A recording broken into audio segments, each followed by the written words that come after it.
कुछ लोग मुझे प्यार से खरीदते हैं तो कुछ लोग धमकियों से भी। मैं बिक गया हूँ मेरे दोस्त। कि आपकी कविताएं ठीक है मगर उसको नवान्न में जगह नहीं मिल सकती है। कि प्रजातंत्र घोड़े का रेस, नेता और अफसर रेस लगाने वाले और जनता दौड़ने वाले। जनता दौड़ने वाली होती। आज अभी हमारे सामने बैठे हुए हैं मुजफ्फरपुर बाढ़ नियंत्रण प्रमंडल के कार्यपालक अभियंता बबन पांडे जी। बबन पांडे जी पेशे से कार्यपालक अभियंता हैं और दिल से लेखक। एक संवेदनशील लेखक किस तरह से पाठकों की संवेदनाओं को झकझोरता है उसे मैंने महसूस किया है। इनकी पुस्तक आदमी दो मुहा सांप है पढ़ने के बाद। ये काव्य पुस्तक है, 65 कविताएं हैं और इसके 2 प्रकाशित पुस्तकें हैं, बिन पानी जिंदगानी और पगडंडी। बिन पानी जिंदगानी जल की अहमियत पर केंद्रित है और पगडंडी लेखक की आत्मकथात्मक स्वीकृति है। तो हम आज बात करेंगे पांडे जी से आदमी दो मुहा सांप है इस संग्रह की कुछ कविताओं पर। पांडे जी, प्रेरणा आपको कहाँ से मिली? और मैं समझता हूँ कि आपकी ये पहली पुस्तक है और वह वर्तमान का आईना है।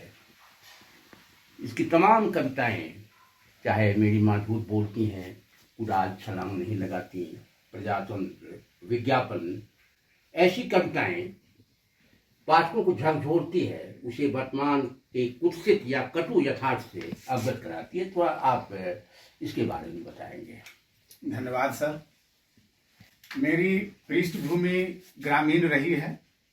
मेरे पिताजी कृषि फॉर्म में मैनेजर थे और मैं वहीं पर गांव की धरती में पला बढ़ा हूं। कृषि से संबंधित जो समस्याएं हैं या फिर पानी से जो समस्याएं हैं, मैं जल संसाधन विभाग बिहार में हूं, तो किसानों को नज़दीक से नहरों से पटवन करते समय किसानों के बारे में देखा है कि किस तरह से पटवन में उनकी दिक्कत होती है। तो उन सब बातों को मैंने अपनी कविता में भी लिखा है और बिन पानी क्या जिंदगानी किताब में भी लिखा है। तो लिखने की प्रेरणा सर, जब मैं 1980 में मैट्रिक की परीक्षा पास की तो उस समय बहुत ही अच्छा नंबर मेरे पूरा, मैं स्कूल भर में टॉप था और मेरी दिली इच्छा थी कि मेरा नामांकन पटना साइंस कॉलेज में हो। मगर कुछ आरक्षण के नियमों के तहत मेरा वहाँ पर नामांकन नहीं हुआ और हमसे कम नंबर वाले का पटना साइंस कॉलेज में नामांकन हुआ, जो मुझे अंदर से कहीं टीस दे गया। और मैंने अपनी कलम से प्रथम कविता का लेखन हुआ, मन का दर्द। उस कब साल कौन? वो साल 1980 में सर। जी जी। उसके बाद मैं धीरे धीरे लिखता रहा। पराग, चंपन, कादम्बनी, ये सब पत्रिकाओं में, साप्ताहिक हिंदुस्तान, ये सब पत्रिकाओं में मैं छपा। इसके बाद धीरे मैं और लिखने लगा। बाद में मुझे खुद ज्ञात नहीं हो रहा था कि मैं सही लिख रहा हूँ, गलत लिख रहा हूँ। रामदरस मिश्र जो वरिष्ठ साहित्यकार हैं, कवि हैं, उनकी एक पत्रिका आई नवान्न, तो मैंने देखा तो मैंने उसे डाक से मंगाया। उसमें रचनाएं आमंत्रित की गई थी, 3-4 रचनाएं भेजी, सब रचनाएं वापस कर दी गई। श्याम सुशील उसके उप संपादक थे, उन्होंने कहा कि आपकी कविताएं ठीक है मगर उसको नवान्न में जगह नहीं मिल सकती है, आप गंभीर कविताओं की श्रेणी वाली कुछ कविताएं भेजें तो मैं उसमें प्रकाशित करूंगा। तो मेरी एक कविता है सुविधा भोगी, जो आदमी दो मुहा सांप में इसमें है। जी जी।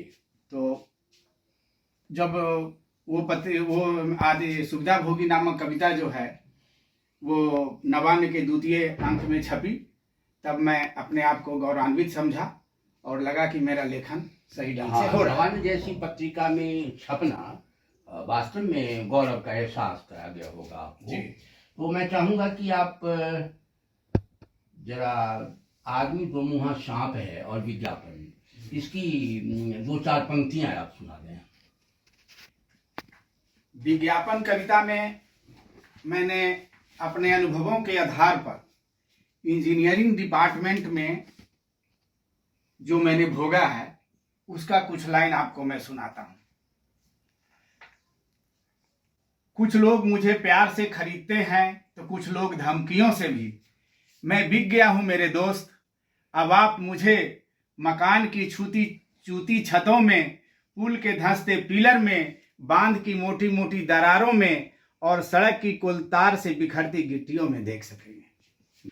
और सर ये कविता है आपकी प्रजातंत्र, और प्रजातंत्र की वास्तविकता को भी आपने जाना है और उसका उल्लेख आपने अपनी कविता में किया है। प्रजातंत्र जी, प्रजातंत्र का सर इसमें जनता और सरकार के बीच में थोड़ा संबंधों को मैंने दूसरे रूप में देखा है।